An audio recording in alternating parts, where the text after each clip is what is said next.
So, talking about death in media. Fun. At this point, if you've been on Twitter, you may have recently seen the hashtag love for Hyojin. People who watch her, Dolan Dark, I'm Alex, Che, Slazo, and Turkey Tom have gotten to witness the event leading to that hashtag for the past month or so. I wouldn't say it necessarily any of their faults for what happened. Hyojin's own actions were called out, leading to her reacting the way she did, which not many people could have expected. Who is Hyojin? Well, she's Pyrocynical's ex-girlfriend, an animator, a friend of Che, and a troubled person on the level of stories from the Spoctor Fury drama from about a year ago or so. But before I get more into Hyojin, I need to talk about a situation known simply as the Slazo allegations. Slazo was a Reddit YouTuber with a little over 700,000 subscribers. Recently, a popular artist figure named Che said that Slazo was a terrible boyfriend to her and possibly abused her. She gave screenshots at the end of a long twit longer, and immediately everyone was on her side and against Spoctor, creating hundreds upon hundreds of videos against them.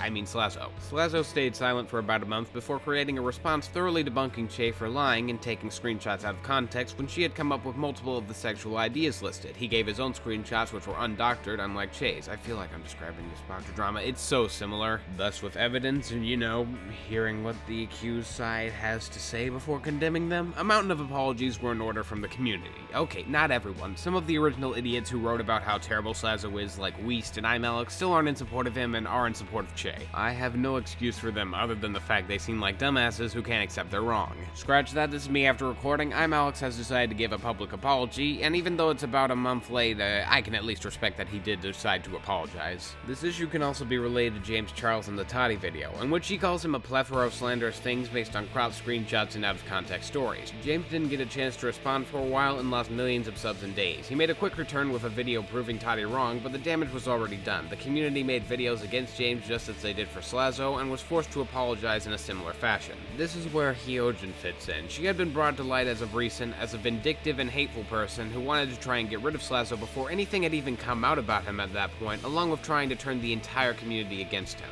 She encouraged Jay to release the twit longer and was involved in talking about the situation afterwards. Most of the info I mentioned about Slazo was compiled into two videos by Turkey Tom and Co. about the controversy, in which Tom accused Hyojin of possibly dropping a dog on its back for fun based on testimonies he received. Hyojin, as most might expect, took the bait and told people she had nothing to do with dropping dogs and you can't base a claim off of DMs and screenshots.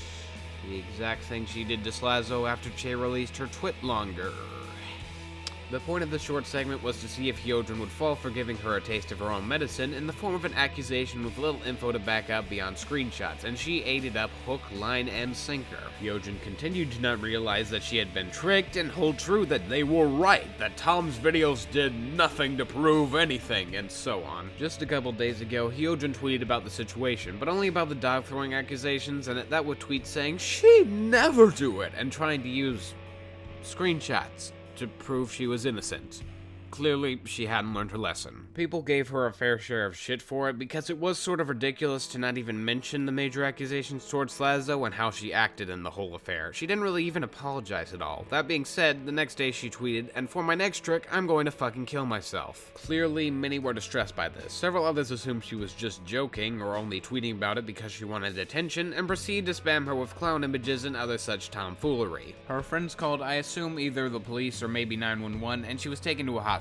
Physically, she's fine, but no one is sure as to her mental state at the moment. Turkey Tom unlisted his two videos on the subject because he's unaware as to their possible involvement in her trying to do it. Many are saying that the treatment Hyojin originally got on the tweet was terrible, and people are wondering how anyone could possibly be able to do such things to her when I see it as nothing but predictable. I'm one on the side of saying you definitely shouldn't make fun of someone on social media if they say they're going to take their own life. You should never do that because you never know if they mean it or not. Give as much support and concern for them as possible when dealing with such claims. On that note, though, I can't say what happened to Hyojin was anything but expected. People on the internet don't know how to handle a person who either makes tons of jokes and is mostly never serious, or someone who's involved in a scandal saying they're going to kill themselves. On many occasions, certain parties have only said such things for the social media attention and to be painted as a victim in the whole thing, but in most cases, and we've only started to see this recently, large consequences can follow when you don't take them seriously. I'm not saying people who do things like point rape allegations at someone else like Hyojin deserve deserve your respect. You can block them, cut ties with them, refuse to speak to them, but openly harassing them and telling them to kill themselves is not the answer. When Tom was creating the videos and researching into the issues with his team, I don't believe his first thought was that he wanted everyone in it on the wrong side to be messed with and told how terrible they are on a daily basis. Hell, he puts up a disclaimer specifically saying he may be giving harsh criticism, but under no circumstances should you harm these people. Maybe some low-key shaming, but I'd say Tom's video said enough.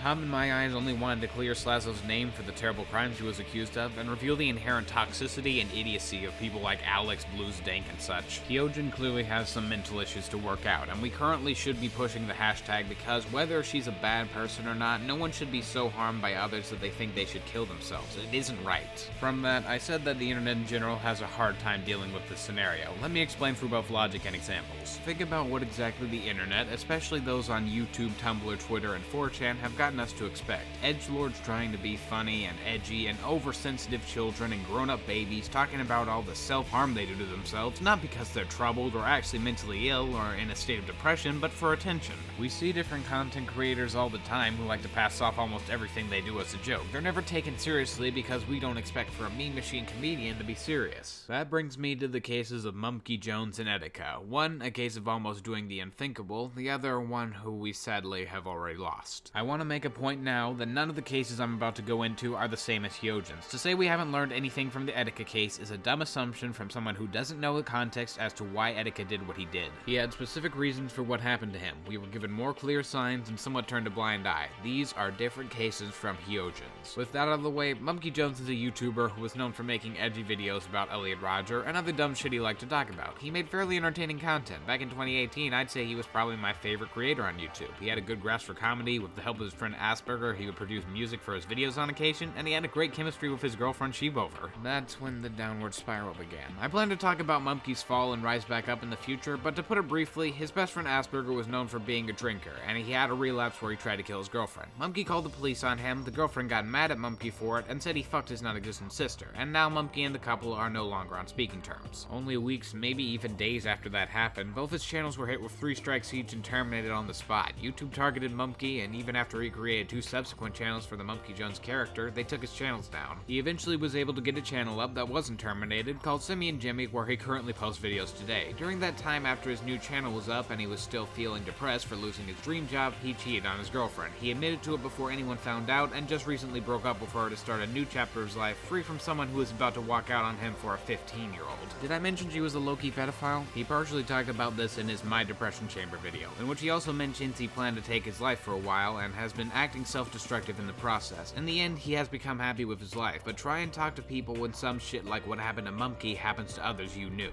When people are becoming suicidal and thinking they're actually gonna do it, they act happy because they're content with what they're about to do. Mumkey acted this way and at the same time did many things to ruin himself further. I'm thankful he, with the help of others and learning how shitty he was being, decided not to go through with it, but you always need to look for the signs. Over time, his fan base has been super worried and supportive of him, and that's something we should all strive to try and do. He has fans backing him in his endeavors, but also will be willing to call him out for being dumb and doing dumb things that could possibly ruin his life, and that really shows how much people support him and how much he matters to us. Desmond Etika Omatha is a different story. Etika is mostly known for his reviews on Nintendo-related stuff and his reactions, which were much more exaggerated than other reactors. Etika was never the most normal guy. He had pretty exaggerated humor, he was a funny guy, but never really taken seriously. His channel on YouTube was taken down, so he mostly streamed on Instagram and other stuff after that. Early signs began emerging of his unstable mental status when he tweeted that he'd kill himself with a gun and was promptly hospitalized. Later on, he tweeted weird cryptic messages and started blocking close friends, and on the same day streamed himself being detained by police after a fan notified them about his odd behavior. He told stories about his depression and suicidal thoughts, and the last video he made talked specifically about that. He said he had no intention of killing himself, but that he took things too far sometimes, how he left a stained legacy, stuff like that. I can't confirm, but I'm pretty sure this is the case. I only have heard this before, but apparently when Etika originally posted the video, people were joking around, thinking that he was just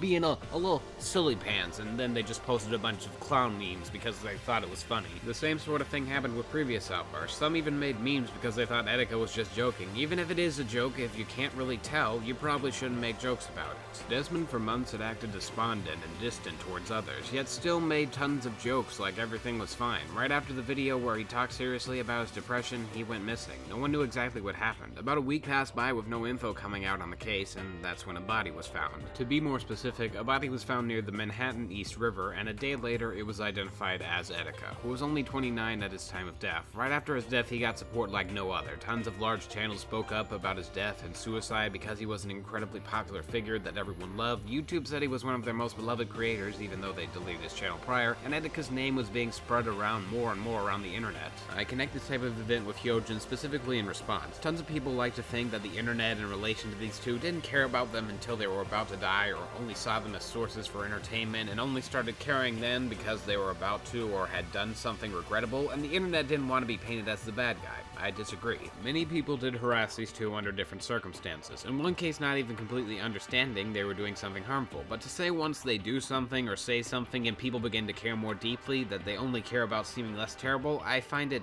dumb, for lack of a better word. With so many different viewers coming together to express their most sincere condolences to a creator who's already gone, or trying to encourage help for another creator who, while having done a bad thing, deserves the help if they're gonna go through such a big episode, I see it as nothing but genuine concern. That is, unless you make a video where you specifically say you see the ghost of that person at 3 a.m. when it hasn't really even been a day since their confirmed death and they haven't even gotten the chance to be buried yet or have a service or anything like that, and you're really milking the situation beyond belief and you're completely taking advantage of a dead person, then you can go fuck yourself. Lots of people, when they hear, "I'm going to," or "I want to kill myself," perceive it as a joke because of how ludicrous the concept appears to them and how they haven't seen the creator as anything other than positive in their videos. That statement brings me to a much worse case of death for someone of a much younger age, Pie Pivot. Pie Pivot, or Adam, was a YouTube pooper who is also unfortunately deceased. Pie Pivot was a somewhat famous figure in the YTP community for his SpongeBob videos and was really well liked among fans of YTPs. Behind the scenes, though, his life wasn't as humorous as some would hope. He was physically and mentally abused by his parents, leading him to be suicidal. Most of the abuse was said to come from his father, who broke many of his personal possessions. He said on his Discord server he was going to take a dive and update it until he jumped off. His server refused to take him seriously and believed he wasn't going to do anything in a nearly identical way to Etika's fanbase. I think the server didn't believe him because he was just a kid and also a YouTube pooper, so of course he'll make tons of edgy jokes, but even so. There's Hyojin, who did something wrong but didn't deserve so much harassment. There's Etika, who released multiple questionable videos before his eventual suicide, and then there's a kid telling people he'll jump off something to try and kill himself while giving constant updates to his position. There isn't any excuse for that. He was only a 15-year-old. Fuck, I'm 15. To think of myself dying right here and right now where I stand is a terrifying thought, and thinking someone else decided to end themselves at that point is unthinkable to me. He wasn't in a good mindset to be teased and mocked at the thought of his death. He'd just start thinking of it as less of a big deal, which is the worst thing you can do for a person on the brink of acting on those thoughts. Of course, he was given a huge amount of support in the end by the community, who also lambasted his parents for being the main reason for him doing it, but knowing that his Discord server could have at least tried to make an effort and didn't because they thought it was a prank is saddening to me. Every one of these creators has done what they've done or tried to do what they've done because no one took them seriously in the beginning. I'm gonna be realistic. I personally don't know how to stop the entire culture of sarcasm in the internet atmosphere, but with Hyojin being the latest case of the culture and people starting to take more care in what they say in the comments, possibly we're starting to realize the ramifications and taking action to talk them down rather than ironically encourage them. I'm not saying you can't roast people after they've had a string of saying and doing terribly dumb things. Go ahead, but don't be overly harassmental if they have a mental disorder or are going through things. That's all I really have to say. Thanks for listening, and I'll see you later. Goodbye.